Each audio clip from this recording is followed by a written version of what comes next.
We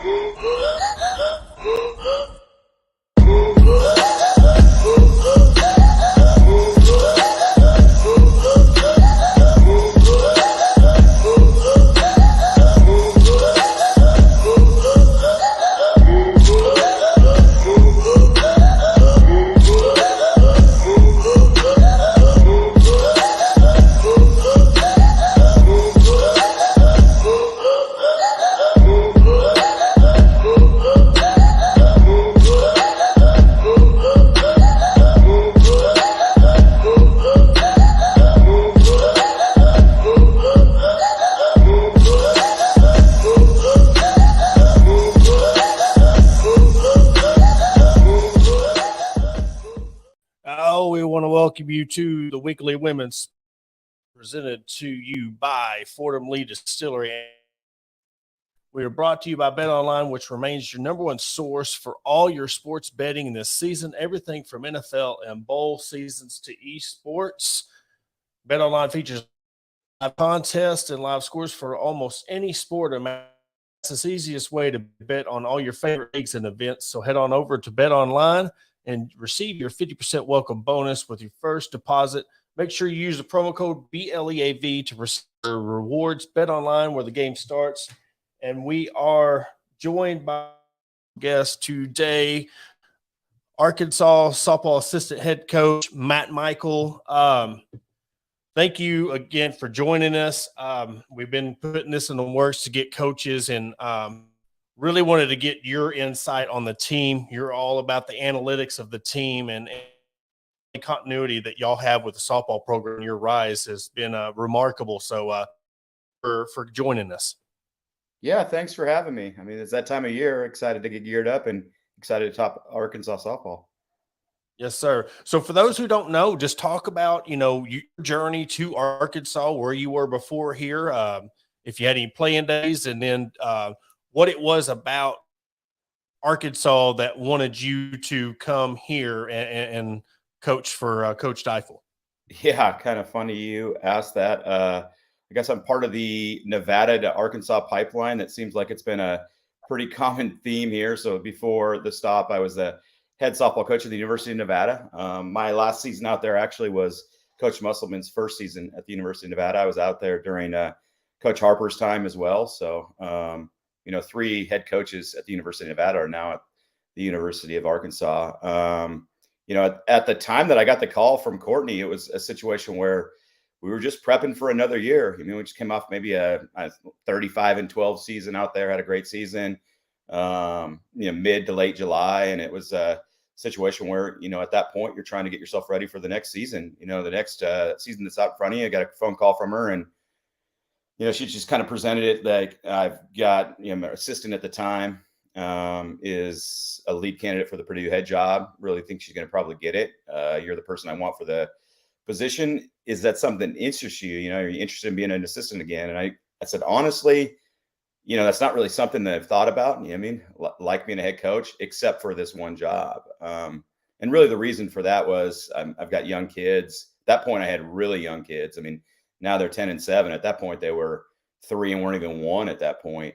And my wife is from Poto, just south of Fort Smith. So it's always a place that we had kind of on the radar as far as a stop along the way, that if anything ever in the Arkansas realm came up, it was something that definitely we're going to jump at. So it was an unexpected phone call. It really was a situation where back then the portal wasn't a thing, but of course the transfer world was there. And I had just been in a conversation I had freshman of the year in the conference in the circle. And she had decided that kind of at that point, she wanted to test the free agent market, was in the portal, and wasn't really the portal, but was transferring. And I just kind of figured when Coach Deifel called that she was calling to talk about my pitcher. And so it was kind of a funny thing. But yeah, I'd spent 8 years prior to being here as the head coach at the University of Nevada. Before that, had a fefew stops in the assistant world. It was Oklahoma State for a few years, University of Nevada before that. And McNeese State was one of the stops I had. Got my start as a volunteer assistant at Arizona State. So that's kind of where I've been, the route that I've taken. But yeah, I'm part of the Nevada to Arkansas pipeline for sure. That's crazy. When we had Coach Harper on, I didn't even think to click about the Nevada, of course, with But I know coaches like yourself and any really coach don't really like to talk about themselves. So, I really asked Coach Deifel, what it was about you that she wanted to bring you on. And she was just talking about your numbers and said you're, one of the best numbers in the game. And what really stuck out to her, she was asking you if you had any questions. And you said, quote, "I know I can work with anyone." It was simple. The fact that she knew you were a perfect fit for what she was wanting to do here at Arkansas. Just so talk about your relationship with Coach Deifel, Coach O, and then up until Coach Smith, who now she left for Minnesota, and then they, in fact, changed the rule to add it to a paid assistant, volunteer assistant, which we can talk about later. But just talk about and talking about you feeling like you can work with anyone. So what about it, your coaching style, do you feel that it really meshes with anybody in the country?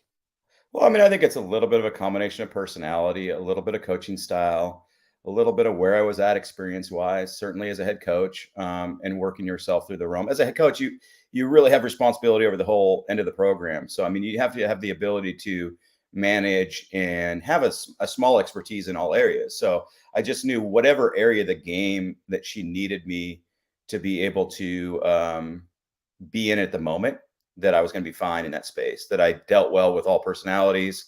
I didn't feel like I had an ego. And I certainly knew in this stop that I think sometimes head or assistant jobs, sometimes you're always maybe leveraging yourself for the next position. You're always kind of trying to climb that ladder. And really, this was a destination spot for us.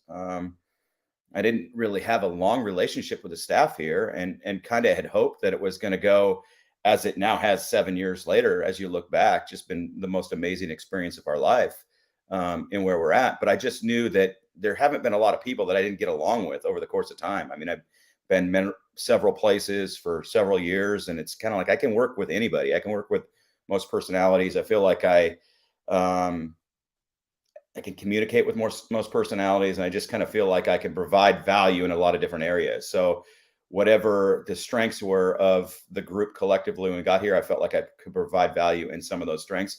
And I felt like I had unique value that was going to be of service to any staff at any spot, just with kind of the way I thought about the game, the analytical end of it, the metrics and how much they are a part of, kind of a big part of bat ball sports, and the ability to be in that space. The knowledge that I had about scheduling and RPI and all of that stuff, I knew that was going to be a huge competitive advantage for us in some spaces. So it was just one of those things where, like I said, it's kind of a little combination of all of it. But at the end of the day, I just felt comfortable. And I think a big part of our staff and why we work so well together is just, there's just not that ego piece. It doesn't really matter at the end of the day who gets the credit for whatever it is at the moment, whether it be Coach Yo, Coach Deifel, myself in that space. And I think it just becomes so easy to work in that space because, that can get in the way sometimes, certainly in business. And that's the thing that really just baffles me. If you've got coaching staff that, they want to be successful, they're wanting to be at the top. Yet the biggest thing that gets in their way is their own selves and the egos. And you look at teams like, say, Alabama in football, Clemson in ball, and in basketball, when you win championships around a family atmosphere and that core group, it's almost like they know what it takes. Your ego gets the best of them. And what you've seen here at Arkansas, in the whole program of Arkansas, they've had 3 years of at or above 500 record in the SEC, and y'all have surpassed that in 7 years with Fort. You had the 2 12-12s and then 19 and 5s. We don't count the COVID year because y'all had like one series and then everything. I guess with, everybody wants to, and you said, step their way up always. But, I was told in chemistry class, so in every rule, there's an exception. So you're an assistant coach, but if you find that spot like you've got here at Arkansas where you get almost better, that you're trying to be a head coach where you might not necessarily have that fit, opposed to you're an assistant coach at a place like Arkansas and you've built something that 5 years or 1 in 23 in conference. And now look at the national attention that you and the program have? Yeah, I mean, I just think it's in this it's a type A business. There's no question. Obviously, it's a competitive type A business. So in that, whether it be from the player standpoint or the coach standpoint, you're going to get a lot of that personality, and you need to have that personality to have success. But I mean, there's just certain things that for the personalities of our coaching staff that just trump that. I mean, as much as we want to win, we want to be in a place where we feel valued. I think there's no question that really at the end of the day, the secret to it all is Coach Deifel, Courtney. The way that she just makes people feel from the top down in our program. I think everyone feels the value associated with it. It doesn't matter if doesn't matter who you are. It doesn't matter if you're covering our program. I think you feel that about her. So it's an easy place to feel value, to feel validated, to feel like you have an integral role. I mean, all the things that are hype buzzwords out there, but the truth of the matter is that we have great personalities that mesh, and she does an amazing job of managing that, and an amazing job of making us feel that everyone is the most important piece of the puzzle at Arkansas softball. So. Before we get into this year in analytics and stuff, I have to ask you from a coaching standpoint. There was a certain point in time in covering the team. This will be going on to my fourth year. We've never really seen emotion out of Coach Deifel in a negative way. She's always got a smile on her face, but there was a turning point last year when one of the players got left off the top 25 list, and we're sitting in the press conference, and you could just see the mood shift. It was just at first it was like an awkward silence, and I feel like that was a huge turning point to her, the program, and the team last year. That it wasn't I'm not Miss Nice Guy, I'm not Miss Coach Deifel, the coach, and she really took that personally, and I think that affected her, your staff, and the team. So from the coaches, what was it like when that moment in the coaches meeting and players, when Gamble was left off the list and she just really took that to heart? Like, I would have loved to have been a fly on the wall for that scene and to see how she defends her players and her team. Yeah, I think that was probably the way you describe that, kind of the emotion, kind of how you described that you didn't see it necessarily did see it. I think that's one of the things that maybe gets, wouldn't say taken advantage about her, but I think people underrate her competitive nature. Like, she's an amazing human being. She treats people the right way. And a lot of times when you do those two things, I think that people think you're too nice. And so I know that when she was hired here, I think that the sentiment was, oh, she's a great person. Couldn't happen to a better person. But she's just too nice to win in that league. I mean, first of all, it's a tall challenge. Most competitive league in any sport in college athletics, the SEC and softball, and it's just a gauntlet. They're just going to eat her alive. She's too nice, and I think that at the end of the day, they undervalued the competitive nature of her personality. And so you seeing that in the leaving off of Hannah Gamble is just, I think it in our staff and in our program silently, that's always the mantra that we've kind of had, is like, yeah, take us for granted.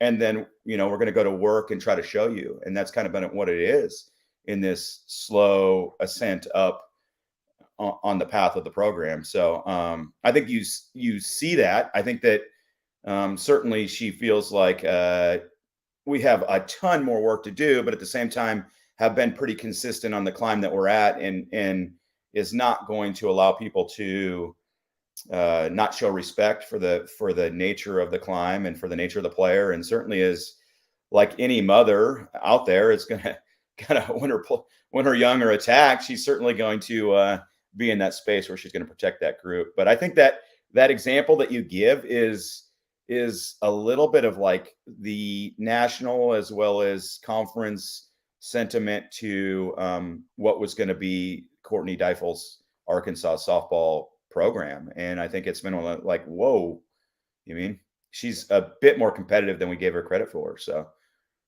just kind of, I think, underestimated that, I think, a little bit.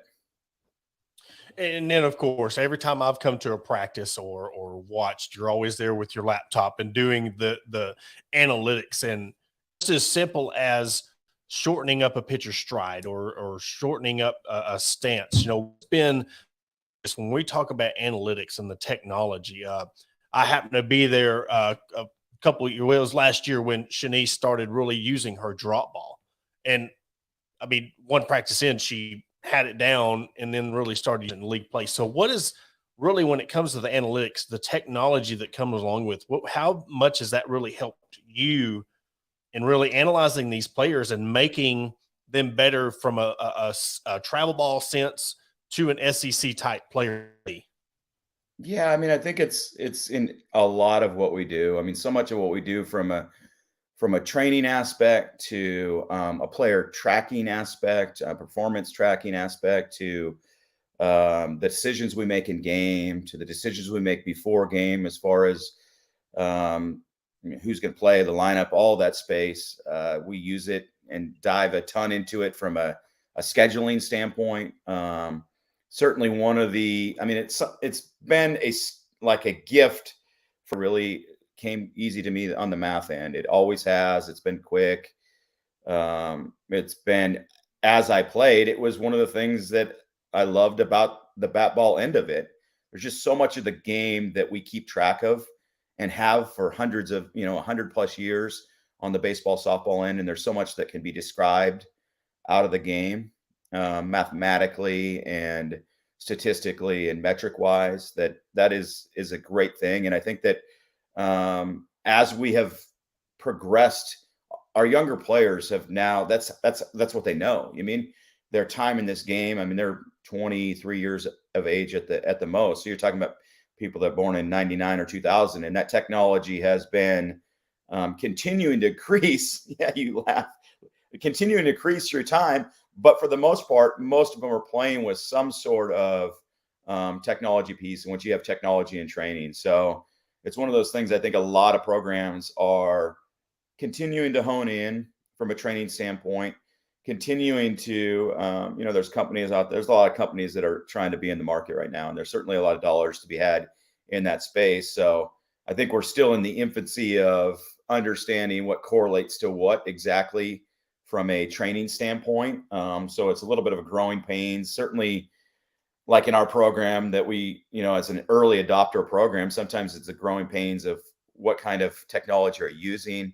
Is it paying off? So we're always kind of yearly deciding whether or not we're getting the most bang for our buck out of the technology that we've got from a training standpoint. But, the diehard and fast ways of, and there's a lot of new ways that we're, and a lot of new information that we're getting in and we're using all the time to be able to make in-game decisions. So it's just one of those things that is a huge part of what we do. Like you said, if you're at practice, you see a computer a lot. And we're a firm believer of being able to try to make the best, most logical decisions we can in game, and really just trying to be able to play the best percentage we can. I think that's a big part of it. I think we do a very good job of not, I think some of the drawback on that space is maybe the loss of feel that you have in the game. I think we do a really good job of being able to manage the analytical end, the mathematical end, while not feeding too much information to our players, really be able to understand feel, coach feel, understand the emotional aspect of it. Even though we're trying to kind of reduce emotions a little bit and make it a little bit more analytical, I think we do handle that piece. But anytime we can take emotions out of it and try to make the best possible decision we can, which I think is really the goal and the end all be all of the analytics movement in every sport, we're going to use that opportunity for sure. And in a sport like softball, it's not like football where you play once a week, or basketball you play twice a week. You're playing like you start off your season in Las Vegas, and then the very next weekend you're going to Clearwater. And not only are you playing multiple times in a weekend or a day, you're playing against some of the best competition in the just in that aspect alone has just being able to track these players and their something different in their game has basically giving you the advantage when it comes to prepping them for these weekend stands. Yeah, it does. There's no question. I mean, our sport is a little bit unique in that sense. Certainly, when you look at the baseball end, they're kind of stuck in that 3-game series every weekend, non-conference, conference. If they're playing a non-conference weekend, they're usually playing the same opponent. Sometimes, obviously, they head down to Texas and play that run where they get, a different opponent every day. The culture of softball is still in that space that when we're outside of conference play, certainly in those opening 4 weekends, that we're going to draw 4 or 5 different opponents over the course of 5 games. It's kind of a funny little nuance of our schedule is, 4 of our weeks tends to produce like half of our schedule. And then the last 8 weeks produces the other half. So it's kind of an interesting part about it. So it's and one of the things about really having I don't know the adjective, just a very thorough understanding of the mathematical end of the RPI formula, and the effects of every game, and being able to, quite honestly, we have the ability to, certainly as we get through season, calculate kind of what each game anticipationally will do for our RPI in that space. And so when you're playing 55 games, certainly the weekend series against Florida or Alabama or Kentucky, those are huge series for us. But a lot of times it's the Monday night Western Kentucky game we picked up on the road on the backside of Tennessee last year. It's the Tuesday night UCA game in that space that are going to be the difference sometimes between falling in that 9 and 8 spot in the RPI. And it might be the difference between being on the road in a super regional and being at home in a super regional. It's just such a large, plays such a large role in our success, our ability to have postseason draw and success, that it's a huge part of the decision making. And like you said, those early season tournaments, I mean, it's a huge thing. And the analytics of it is something that we take very serious in our program. And we got a couple of questions. I talked to Coach Deifel, and the state of Arkansas as a whole is so far behind when it comes to softball. Like when I was in high school, you mentioned 99, and some of these kids, I was in high school in 99, and they still played slow pitch softball for state championship. That's just how far we've come, and to see the growth. I seen pictures of all the campers at the camp this previous week, and just the growth of in-state, and and of course it goes along with the success, but it's like, how much does that, the and what you've seen interest, how does that help you when you go to look for these in-state recruits and looking for, because being an in-state kid and wearing that Razorback uniform makes you feel a little bit different. So, what is it specifically that you look at for in out of state, that you're trying to do it on an elite level now? Yeah, I think that, you talk about the journey and kind of the journey of the state's progression in softball and how it progressed from slow pitch to fast pitch. And of course, that's going to take some time to be able to get in that curve. And, being in the business, and doing this for 20 some years now, not quite as long as Arkansas has had their softball program, but pretty darn far back into that space, and knowing and having relationships with some of the early coaches that were here at Arkansas in that space, and just knowing, like the statement when they're in that space. I remember back in the day, like we just don't have the in-state talent. And of course, at that point, you just hadn't played the sport enough. Arkansas Razorbacks didn't have a program long enough to be able to kind of really be that dream for the in-state kid to aspire to. So I think you're finally seeing, a generational run of us having the program for a generation, a generation playing it within this state. And I think it's at a space in which we very much know that we need to be able to keep that. There are not only Division I talent in this state, there's SEC level Division I talent in this state. There's obviously All-American level talent in this state, and then see it in Hannah Gamble. And we've had plenty of success besides Hannah in this state. I mean, there's plenty of in-state players that have been integral to our ascent and our championship run. So we know that first and foremost, we need to keep that group here, because as you said, there's just an investment in our program from that in-state kid that is born into their blood. As simple as that. You mean, it is born in there, and their passion for this university, this program, this athletic department can't be matched. Certainly our transplant players, you mean that a lot of them will stay here, like kids that are graduated now that came to us from California now live in Northwest Arkansas, and there's a lot of people that don't leave. So it certainly is their new home, and they quickly gain that. But we're trying to be able to keep that group, and there's enough of them out there. So that's kind of the first place we look to. The first thing we're trying to do in examining a class is who do we feel like are the realistic SEC level players in that class. And we know that statistically there might be a class where it's going to skip a class. Some classes are going to have more than others, but for the most part, we need to make sure that we hone down the 5 best kids in the class. And then from there, does the class produce 1, 2, 4, 5? How many, SEC level kids does it have? And we just need to make sure we don't let them out of the state into different space. And we're not always going to win those battles, but we need to win most of them. And I think we've done a pretty good job of that. Certainly. Yeah. You just look at from 97 to 2000, the first 4 years of the program, you're not even playing fast pitch in the state. So I can imagine y'all trying to take an in-state kid that only played slow pitch. All right, let's do that, but shorter distance and a lot faster pace. So, but let's look at – go ahead.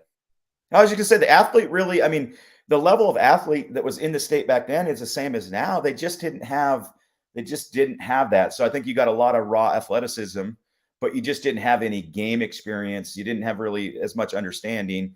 Now you've got, like I said, a generation worth of playing it. So you have the combined athleticism that you're going to have, and then you have that game experience. So it's just a great thing. It's a great thing. I think you've seen a progression in everything, and it's not just our program. I think UCA is a great Division I program in our state in the sport of softball. And there are amazing programs, some of the best programs in the country at the Division II level in the sport of softball in this state. So when you combine that collective effort together, I think it moves and pushes the needle forward in this state. Yeah. And talking about, this year's team, you've played UCA LSU last year. You're talking about an Arkansas Tech team who's, over the years, they've had success. One of your players has actually come from Arkansas, I believe, Southern Arkansas this year. They're not ranked, but they're so you just see the plethora of and plus the travel ball, Tulsa Elite and other travel ball programs are producing those D2 talents that could come in. But I really want to talk about this year's team and your freshman class, and of course, the big thing that's going to be talked about is the fact of Hannah Gamble going from catcher. And I don't think, one, that you can go too many programs and say your star player not only is not going to be playing her position, she's going to move to catcher, but how well she took that. What does that say about, one, her true leadership and the trust in this player, who's one of the top rated players in the country, is trusting you and your staff to be like, okay, I trust that this is the best for me, but I'm also willing to do what it takes for this team. Yeah, trust in the staff is one thing. I think it's a small piece of it, but at the end of the day, it's 95% of that is just a testament to who Hannah Gamble is, who she is as a person, who she is as a competitor. And really those two things are all you need to speak about. She's somebody that is gonna like, you in being around her, and just watching her, she's somebody that you don't even have to be around. You can just watch the energy, and you get more comments about that, I think, from people as you're kind of passing through space, as we're out on the recruiting front. Certainly the energy she plays is something that people notice. And so that energy, that passion that she has for her teammates, the energy that she plays the game, the general just excitement and general excitement's not the full extent of the word, but how much she generally wants her teammates to do well. And that's just a great description of who she is, both character-wise as a competitor. So yeah, part of it is the buy-in to our staff. There's no question that we feel like we have a great connection with a lot of our players, Hannah Gamble being one of them. And of course that creates buy-in. So that's a small portion of it, but don't want to overstate how much of the portion really comes from just who she is, how selfless she is, how competitive she is, and how much she wants to win. I think that's been. I mean, we knew a little bit physically what we were going to get from the kid. I mean, we knew when we recruited her physically what the ceiling possibly could be. But until you really get her on a daily basis and get those players on a daily basis, you don't really kind of fully have a true understanding of exactly all of the intangible pieces. And it was one of those things. I felt like I had a pretty good idea of what she could be. I also understood what was out in front of her to be able to climb that ladder. And it was like every moment that you put something out in front of her as far as, hey, this is what you need at the moment to be able to elevate your game, whether it be some sort of tactical or technical or mental emotional thing. It instantly she's able to handle that. So the transition to the catcher position is just going to be a natural piece for her. And really, quite honestly, with this year's roster group and the freshmen, you talked about our freshmen. You want to talk a little bit about our freshmen and our transfer group. That's just at the moment, I would say right now with us on January 25th, that's where she best serves us at the moment. We'll kind of see how her evolution is throughout the course of time. Time will tell whether or not she's there at May 25th. I mean, we'll kind of see how that boils down. And it has nothing to do with her. It just has to do with the evolution of our season, the evolution of our roster, and whether or not we're able to stay healthy, all those pieces on that front, all the things that you just can't control at this moment as a coach. But the great thing is that she's so athletic. She is so gifted physically and so gifted emotionally that if she's asked to play 53 games behind the plate and then all of a sudden has to show up at third base, you're going to get the most out of the kid. You're going to get the most effort. You're going to get somebody that's going to lay it on the line every day for the Arkansas Razorbacks. And I have to ask this because this is going to be such a different team. And we talk about analytics, and we cannot not talk about analytics and talk about this year's team and being able to. I mean, I've seen more bunts in one practice I've seen all season last year. How much fun has it been to really, we can being in this tight knit group and a family and together for 7 years, and you get complacent in your coaching style, and now it's like this year you get a fresh start of the bunts, the speed in the outfield, how you play. How much fun has it been so far this season in coaching and really changing things up? And like I said, the bunts and the stolen bases. So what's the biggest thing we can expect, and how much fun has it been? I think that the great thing about this job is that every year is different. Every year is a challenge. Certainly when you're choosing to do this job at this level, you're wanting to be in the highest competitive environment you can be in. And the relationships are an amazing part of it, but the ever-changing nature of within season and season to season is just such an interesting, awesome, exciting part of this job. So every year is different. And of course, we've got a different personnel set. I mean, we had a very veteran club, very talented veteran club last year. I mean, that's the best way to describe that group. We have an extremely talented, quasi-veteran, quasi-young club. So, we've got some pieces that have been there and done that quite a bit that we're going to rely heavily on. But in this sport at this level, you see freshmen all the time have huge impacts. Like Autumn Storms and Mary Half they carried us their freshman seasons collectively in that space. Storms was our ace and really kind of started the ascent of, I mean, that was year 2 of Courtney's run, the first year I came in. But, if you want to look at the trajectory of everything, Autumn Storm starts the trajectory. Mary Half continues to move that trajectory forward her freshman year. I mean, you're talking about all SEC level players. You're talking about a top 3 finals for National Freshman of the Year. So all American level players as freshmen. So it's certainly out there. There's no ceiling, I think, that a freshman can't attain. And I don't think it's out of the realm for you to see, I wouldn't say necessarily career years, but certainly maybe the second best year of people's career in our sport sometimes is their freshman season in that space. It's not always, but it's possible. So we think that our freshmen can provide huge shot in the arm for us. But it's just going to be different. I mean, this year's club's different, and the exciting thing, like you said, we just have it's asking us to do different things. It's asking us to practice different things. It's having to put in, and it's just having to spend a little bit more time on the way we play here, the things that we do, the expectations, what it means to be an Arkansas Razorback, all of those things. But certainly like where the club, love where the club's at this point, and certainly has a ceiling that kind of the sky's the limit on that ceiling. I think that some days we're going to look a little young at moments, and some days we're going to look pretty dang electric. There's no question about that. And I have to, we'll wrap it up with this. I mean, just in your 7 years, how long you've been here, and looking back from your first where things are, how cool has it been to really see this thing rise, one, and not only your program, but all there's so many women's programs, and I've talked to their coaches and talked to their it's like y'all have all started at the bottom and climbed and ranked. And so how cool is it getting to see all these coaches and these women's programs at the University of Arkansas kind of grow up together? I mean, that I don't know if I've ever witnessed another Division I program that has got to see so much growth out of the women's programs like the University of Arkansas.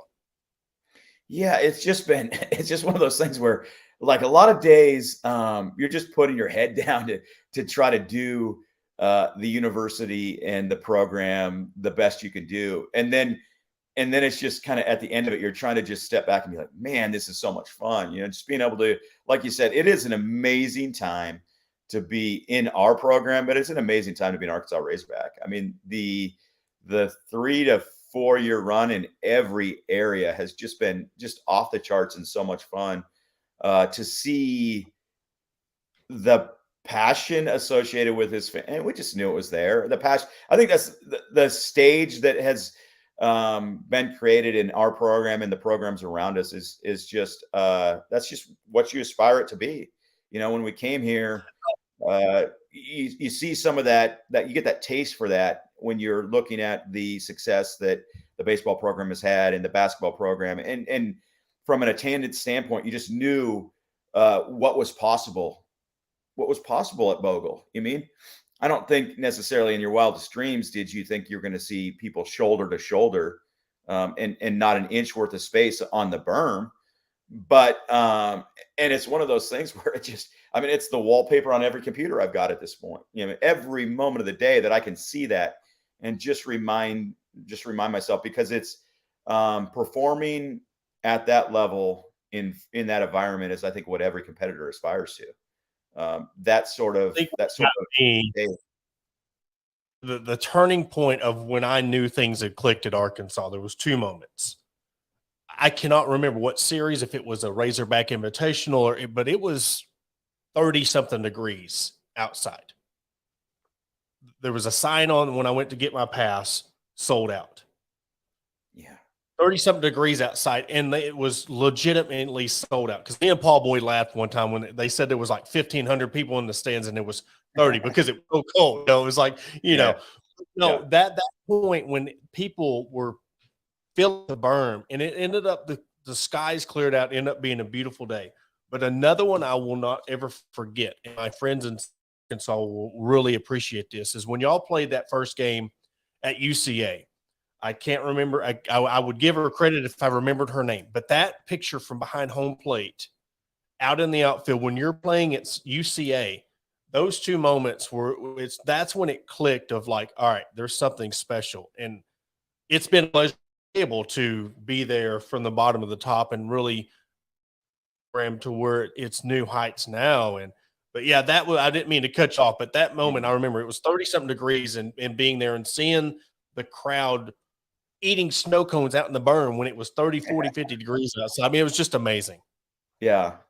It's been fun. I mean, I think that every fan base longs for that success. It's so fun to be able to deliver that to your fan base, to be able to have the passion that they then reciprocate to us. I mean, quite honestly, it's a feeling, and a little bit, it's a small drug. I mean, you kind of get addicted to that space of of that environment, being able to perform in that environment. Certainly, it's something that drives us 365 days a year to continue to push this thing forward. And there's plenty of space. There's so much more for us to achieve, and every year you have that drive and that juice as a competitor to take that next step and to have the final step be the step that you want it to be. So, well, again, I really appreciate your time. I know we went over no limit and problem. stuff, but season problem. starts February 10th in Las Vegas, and then you turn around the very next week and go to the Clearwater Invitational, where we'll know by the first weekend at home, because you start with a doubleheader of Arizona where the program's at. But appreciate your time, and really best of luck this year and this season.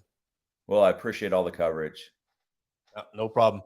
Well, that will do it for this episode of the Weekly Women's Sports Report, presented to you by Fordham Distillery and BetOnline. Be sure to catch all of us on podcast platforms all over Spotify. And of course, if you miss our shows, you can always find our live broadcast on Facebook and Twitter. We will catch you on Sunday.